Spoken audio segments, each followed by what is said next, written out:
Welcome back to the It's Bigger Than Me podcast. I am very excited for our guest, Ray Young, today. When I met this guy, we met at a Facebook group. I reached out and said, Hey, I'm looking for some amazing guests on my podcast. And I got a lot of responses, Ray being one of those.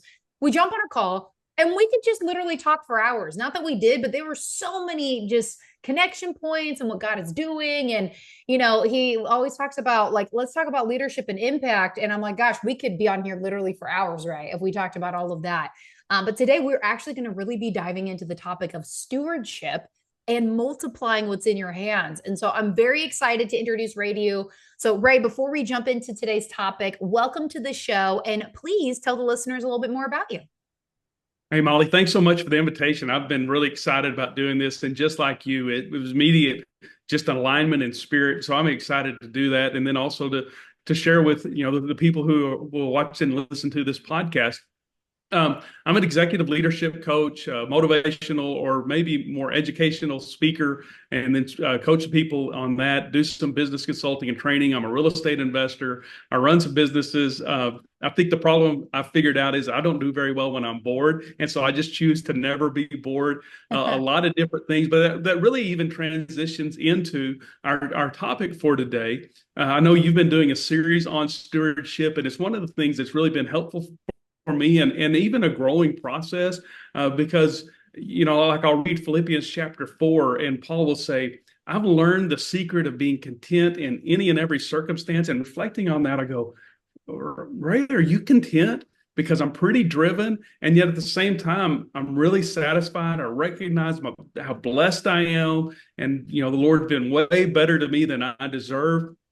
And so thinking about those things and then listening to Jesus, it really hit me. And so for me, when I think about stewardship, I think about management, I think about contentment and still being driven.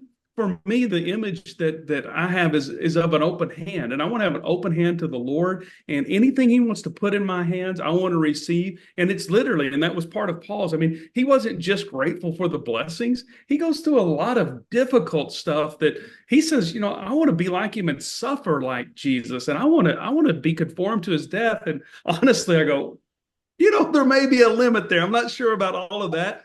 But this idea of if God puts it in my hand, as long as it's in my hand, I'm responsible to steward it or to manage it. And from the parable that Jesus gives about all those different talents, when He puts it in there and He gives to each, I love this part, each according to his ability. And for me, I hear a lot of people talk about imposter syndrome today. And, I feel like I'm acting some other way. Well, the truth is, I believe if God gave you that opportunity, if He gave you that resource, then He's saying, I believe in you. And what a great lesson. I mean, it's one I share with my daughters all the time and tons of other people is if you believed in you half as much as I believe in you, you'd probably believe in yourself twice as much as you do, because all of us have that kind of limiting thing. We push ourselves down. We know our struggles, we know our failures, but if God places it in our hands, He's saying, I gave you just exactly what I know you can handle. It may stretch you. You may not feel like you can handle it, but if He puts it in my hand, then I feel like I'm responsible to do the most I can with it. And for Him, He says, hey, you got 5 talents?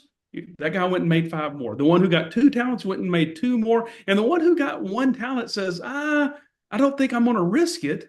And man, that one really speaks to me, challenges me. It's part of what keeps me driven is to say, I don't ever want to be the person who takes what God gives me and says, I'm just going to hold this. I'm going to dig a hole and bury it. I'm going to keep it to myself. And so that drive says, man, if it's in my hand, as long as it's in my hand, He's placed it there, then I want to do the absolute very best I can. I want to honor Him. And I want, as long as it's there, I'm going to use it, and I'm going to use it well. Remember, the whole time it's His. And if He wants to take it out of my hand, it was His the whole time anyway. So while it's here, I'm going to use it. And that's been the view that's helped me make sure I'm in alignment with Him, but then also keep the drive in check. Because sometimes I do like, oh, this is mine, and I'll close my fist, and it becomes all about me, and I don't want to live that way. So that's kind of the guidelines, the guardrails, if you will, to say, hey, I want to be very content and receive this. I don't know if I said anything, but I'm on the John Maxwell leadership team, and I've been speaking and coaching for 35, almost 36 years now. And one of the things that's made me uncomfortable is people come up and say, "Oh, that was great," or "You're great." And I always felt like, And then one of the things he told me, this is like 5.5 years ago, he said, "Ray, when someone does that, they're praising the giver, not the gifted. It's not you. You didn't originate it. And so, again, it's in my hand, but I didn't put it there. I didn't create it. He did." It's one of the things that Paul says in his letter to the church at Corinth. He says, "What do you have that you didn't receive? And if you did receive it, why do you act like you didn't?" And so when I stop and think about it, I go, well, I don't even have life if God didn't give it.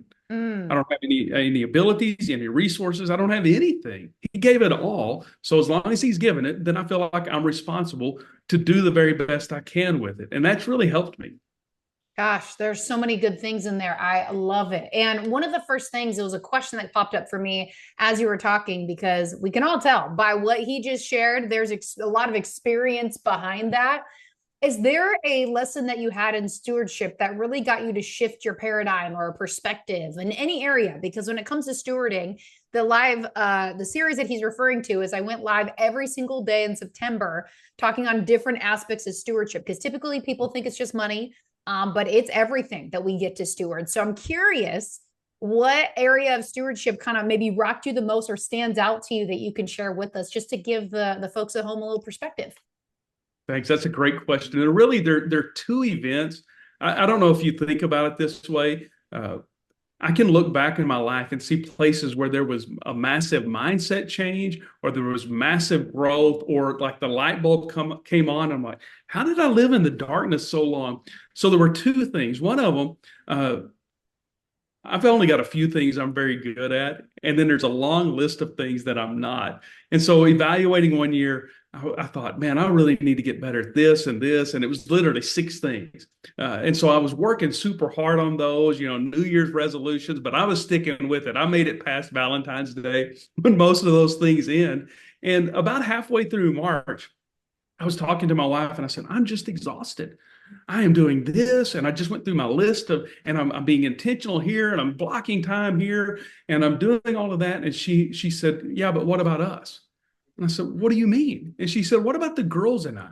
You're working really hard on all these things. And the other caveat there was, I said, I don't feel like I'm doing very good on these. And then the things that I have been really good at, I don't think I'm doing well there. But she challenged me and said, you're doing all that other stuff, but you're not taking time for you and I, and time for the girls. And it hit me. I mean, it probably would have been less of a hit if she just would have doubled up her fist and punched me in the face. And I really just stopped, because I've known people who've sacrificed. And I think it's a real temptation that people who've sacrificed the most important things, their faith, their family, their finances, their health, sacrifice some really important things because they're chasing finances, or they're chasing career, they're chasing a promotion. And so she hit me with that, and I went, wait a second. I made a commitment. I'm not going to be that way. And then here I am, and I'm doing it.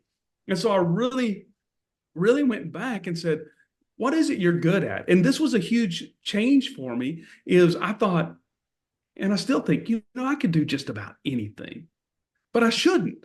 I think God wires us in a way, especially if you think about Romans 12 and 1 Corinthians 12. The body has all kinds of parts, and every part's not the same. We're different in a lot of ways, and that's by the design of God. He makes us differently. And so before that, my thought was, well, I've just got to do all of it. If we're all alike, and I'll be really good. And if I'm weak, and that's what I was doing, if I'm weak in an area, then I'm really going to push hard. I'm going to work hard, and I'm going to make myself better. And then reflecting on that, I went, wait a second. God's given me specific gifts. He's given me abilities and talents. I need to know what those are. And so I think I was arrogant then. This is 2003. And so I went to a leadership team, and I said, look, guys, I think I'm good at 5 things. And I went through them, and I said, as the leader of this company, you may think you need something else. And so here's my letter of resignation. You need a more well-rounded leader, somebody more capable. But if you want me to stay, I'm only going to do these 5 things because they're my strengths. And shockingly, they gave my letter of resignation back and said, no, we'll do that. And I said, okay, the rest of that is then you've got to have that giftedness. You've got to step up and cover these things because they're important. So that was a huge one. And then several years later, I went into business for myself, and I actually had 4 businesses going at once. And I was literally getting up, going to work about 6 o'clock in the morning, leaving at like 11 o'clock at night. And even when I'm at home, I'm like just thinking about it the whole time. And so I'm a slow learner. And when I learn, it doesn't stick very well. But really had a conversation with God then and said, look, if that's what it takes for me to be in business for myself, I don't need to be in business for myself. So here's what I'm going to do. I'm going to set some boundaries, and it's going to be reasonable, and they're going to be this time. And so I'm going to put it in your hands. I'm going to do this. I'm going to honor you first because I'd taken him out of first place and said, I'm going to do this. And if you want to bless this business and make it work that way, fine. And if not, I don't need this business. Now, the rest of that was I'd risked everything. It's all on the line. But it was really that gut check that said, either God's blessing it, his favor's on it, you're walking in step with him, or you're not. Mm-hmm. And if I'm not, as painful as that would be, and, not amazingly, it did so much better afterwards. Just going, I'll do this. And so it's like, okay, you put these businesses in, and when I close my fist and I've got to run it and I've got to control it, and it just depends on me, it doesn't work very well. In fact, that was my in my morning readings, I always look for one thing just to carry with me. And so I'm in Zechariah, and Zechariah 4. I knew it, but it just keeps echoing in my heart and mind today. He says, not by might nor by power, but by my spirit, says the Lord. Mm-hmm. And it's just been a great reminder for me to go, wait a second, do you really want to do it on your own? Do you want to depend on yourself? Right. And sometimes I go, yeah, but the truth is, no, I don't want to do that. Right. And so those have been the two big, basically the same lesson twice, but in different settings. Once for others, and then once, hey, I'm the top dog. This is on me. But it's the same thing to say, hey, you've placed it here, so I'm going to trust you, and I'm going to work in my strength zone. And I think strength zone, we talk about, go ahead, sorry. I love it. I mean, yeah, you are just full of wisdom here, Ray. I love just being able to hear you talk. But I think, super quick, I think just the marriage piece is so huge. I mean, a lot of us get into our own business. Why? Because we want to have freedom, whether it's personally, financially, with our family takes a hit, our family gets the worst of us. Like, they just take all the bumps and bruises along the way. And it's such a hard lesson because you're just like, well, how am I supposed to do both? But it's like, okay, Lord, like, what is that supposed to look like? So it's just continually inviting him in when the world's like, I'm going to do it, self-made, I got this, I have these gifts. It's all I, rather than we. Like, Lord, what are we going to do together so you can lead me? Because I don't want to, like you said, like scripture all day long, we'll talk about like, don't do this on your own, not on your own strength. Paul talks about boasting in his weaknesses. And I remember reading that like back in the day when I first started getting into my own business. And I was like, weaknesses, what are you talking about? Because I had so much pride and so much ego that I was like, yeah, no, I'm pretty much good at a lot of things. So, and the Lord's like, okay, when you're ready to give that to me, then we'll figure it out. And jokingly, I tell people I have prosthetic legs at this point because I've been cut at the knees so many times to humble me that it's just, I mean, that's all that I have left. I mean, there's nothing left because it took so many lessons. So to your point, similar lesson, different areas, but all that like, hey, Ray, I'm trying to get a hold of you in this area so you can learn this because there's so much more freedom on the other side of it. Because running your own businesses, it is hard. It's not for the faint of heart. It is a lot of work, and a lot of people are like, oh, must be nice. And it's like, well, if you only knew the sacrifices and the surrendering and all the things that it took.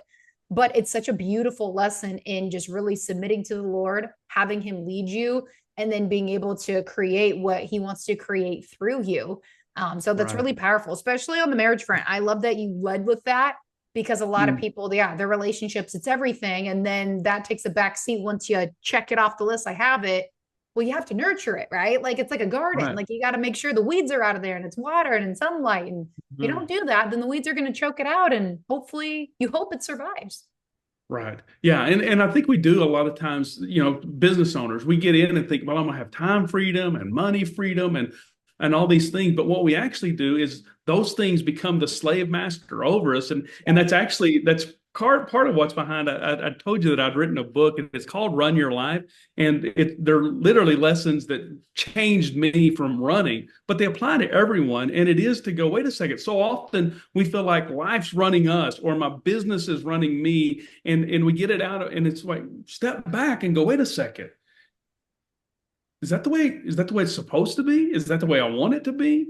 And we feel like sometimes, well, I can't change it. It's just that's the way it is. And you look around, and that's really where I do most of my executive coaching is with people who got great businesses from an outward, super successful, but they're going, wait a second. I didn't want to pay this price, and I don't want this business to run my life. And that's part of it is to go, it doesn't have to. You can change that up, and that's that lesson for me when I'm running my own business is going, hey, this thing's in control, and I didn't sign up for that. I mean, Pharaoh was a long time ago, and I'm not going to Egypt, so I don't need a slave master anymore. Right. So yeah, that was a huge one. And I was thinking a little bit, and I started about the strengths, and I think sometimes we think about strengths and talk about them, maybe in an inaccurate way. I believe that just because you're good at something doesn't mean it's a strength. And for instance, I went to college and I started as an accounting major, but I figured out pretty quickly I'm good with numbers. I've always been good with numbers, but I need to get out and interact and talk to people. And so I've got several businesses that I run, several businesses that I own, but I don't do any of the accounting. I want to read the report because I would rather drive my head, just run it through a brick wall. And so I'm good at it, but strengths, you're good at it and it gives you strength. And so, like last night, I got to speak to a group of college students, and I started my day early and went for a run. And man, I was completely exhausted physically, but inside, I mean, I got home and I was talking to my wife, and then she's finally like, "Okay, I'm going to go to sleep." Or I said, "It's going to take me a while because I just inside it given me so much strength, and it just." The fire inside. And I think that's the strength. It's one of the ways to say, because a lot of people aren't aware of what are my strengths? What are those things God's placed in my hand that I really need to make the most of? Mm. And so, try a lot of things and the stuff that's like, I'm pretty good at it. And I don't go, oh, I mean, I got Yeah. it done, but that was terrible. But hey, that was great. I can't wait to do that again. That's in the strength zone. And as I don't know what it's like in California or wherever anybody else is listening. But I look around and I see a lot of people doing well at a lot of things, but they're just exhausted. And it's like Yes. beating it out of them. And that's not what the Lord intended for us either. And so Totally. we're cheating ourselves by Yes. doing all those things. In California, like there's a lot of people that are working multiple jobs just to survive. I mean, it's Yeah. just crazy. And that's why, a lot of people move out or you see a lot of families live together. It's just the rent is insane. Anytime somebody's like, how much rent are you paying? Or what are you paying over there? And I'm just like, don't ask because you don't want to know. And, just let it be. Right. Right. Like I live in a place people vacation. So I maximize where I live. And plus, Mm-hmm. no, anyways, you're supposed to be here. A couple of things that you said that's so funny is I totally resonate with physically you're tired because I get up and I go to the gym at 4 o'clock in the morning. So physically, like I'm exhausted, but mentally stimulated. Mentally, I had my first battle of the day. I was able to push through. It was Yeah. funny because I just came back from a work trip and there was part of this event that we were at. They had a prophetic worship night. And so I'm like, oh, sign me up. And then somebody says it starts at 9 p.m. I go to bed at like 8. Like when the sun goes down, I'm in bed and I was like 9 p.m. So here are things that I know. 2 things will keep me up past my bedtime, quote unquote. Being around a fire pit with good conversation and a good worship night. Tell me Uh-huh. why that night did not end till after we didn't get back till after midnight. And by the time it finished, we got in the car at like 11:45. I was like buzzing on a second wind. And I got up that morning at 4:30. And I was like, I don't know how, but I do because there's very few things that get me energetically moving like I am Mhm. on a second wind. And people are like, I've never seen you like this. And I'm like, well, like when things give you life, it Exactly. will just like, it doesn't matter what your body feels like, your mind, your spirit will carry it through. And your body kind of goes on autopilot at that point because it knows, like, all right, Yeah. we're doing the thing and we'll figure it out later. So, yeah, things that give us life, it's so important. And you have to know. And I love the way you described, like, just because you're good at something doesn't mean it's a strength. I thought that was a very, very like important lesson for people to hear Mm. because often it just gets misconstrued. So it's Right. really ask the question like, okay, Lord, like, well, then what are my strengths? What do you see my strengths being? So I can align Hmm. with that. So then you're being effective and efficient with where you're putting your time and energy. Yeah, for sure. I like to think about it in three ways. There are things that no matter where you are, what role you're in, whether it's, you're as a spouse, as a parent, as a child, especially, my mom is aging. She's in pretty good health, but there's some things there. And then as a business owner and then running a business for other people, wherever you are, there are some things that are just required and you don't necessarily love them. With anything you do, there's going to be something that you're just like, oh, I hate this. I don't want to do this, but Yeah. it's required. And it's primarily like, this is the role. I'm responsible for this. But then there are also things that bring results. And this is that Pareto principle. It's become really famous, but I don't feel like enough people really drill down that 80% of your results come from 20% of what you do, and 20% of your results come from 80% of what you do. And I mean, I talk about that a lot with people in groups and one-on-one, and they're like, oh, yeah, yeah, yeah, we know it. And then I ask the question, like, okay, what about this 80%? Have you quit doing? Well, none of it. I mean, I've got to do it. And so I know it, but I don't do it. Right. And so it's to focus on what brings the result, what really moves the needle. And then the third one is what gives me a reward. And so when you were talking about yours, mine was exactly the same. We're talking after I'd given my presentation, and people are both, I'm like, and I looked down and went, oh man, it's 20 minutes after my bedtime. They're like, Ray, it's 8:50. I said, I know. I go to bed at 8:30 because I got up at 3:50. And they're like, how do you do that? I can't go to sleep this early. And I said, hey, if you'll go 5 days in a row at getting up at 3:50, I promise you can go to bed at 8:30. I've never thought about that, but it is part of that deal. But you just get into it and you're like, this is it. This is what I was wired by God for. And that's the best place in the world to be, I is to love that. be in your calling. And so I love that thought, Yeah, and that's so looking at it that way. powerful. I love talking to another morning person too, because people are like, I don't get it. And it's like, yes, if you woke up as early as I did, and not only like try to not getting up begrudgingly, like, oh, I have to, it's Yeah. I get to because of the way I get to pour into myself before anybody else gets a part of me. Hmm. Yes, go to bed early too, because really, like after it gets dark, there's really nothing good out there. Like, just move on. Like, I'd rather it be Yeah. dark and early than dark and late because there's just it's just a very different feel.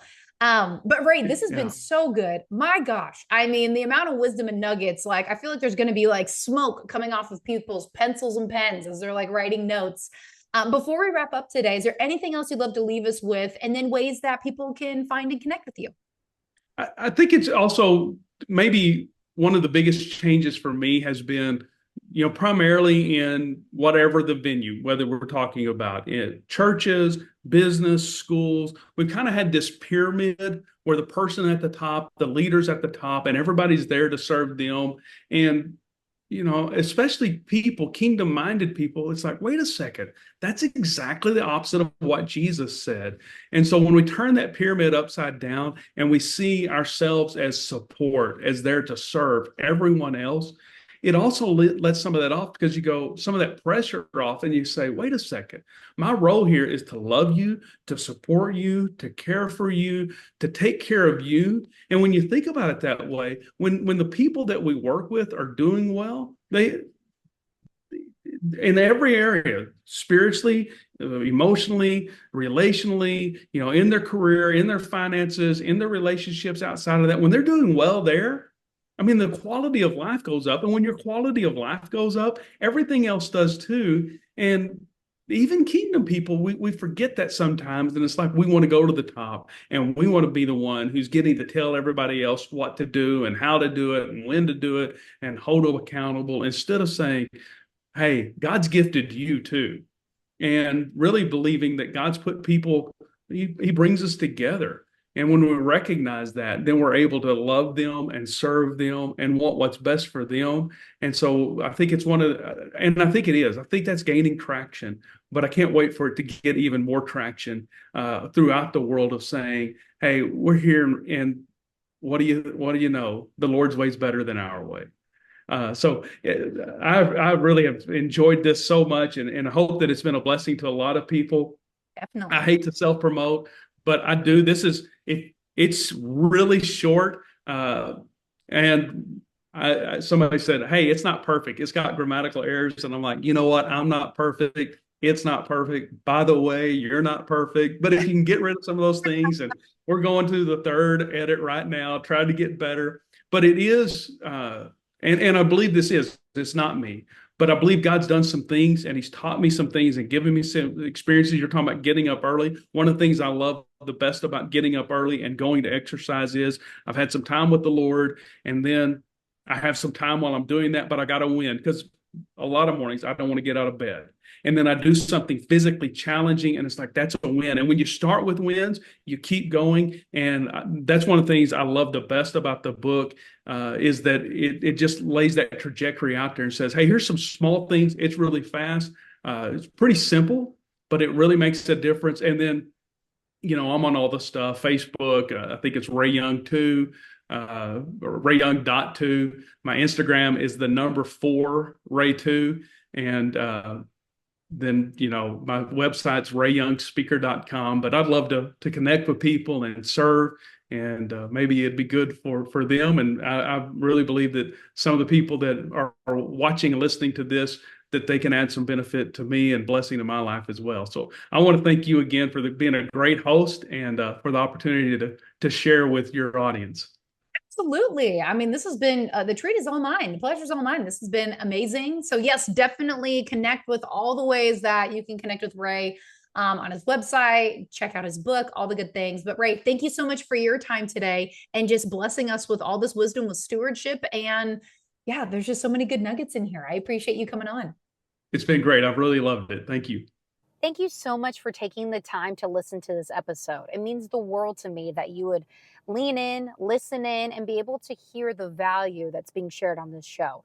Don't forget, if you love this episode, rate the show, leave me a review, be sure to share it with a friend, and don't forget to tag me on social media. I will definitely be giving you a shout out. Also, come say hi, drop in the DMs. I would love to be able to hear what stood out to you the most on the episode, and if there's any topics that you would like to hear on the show. We'll see you next time.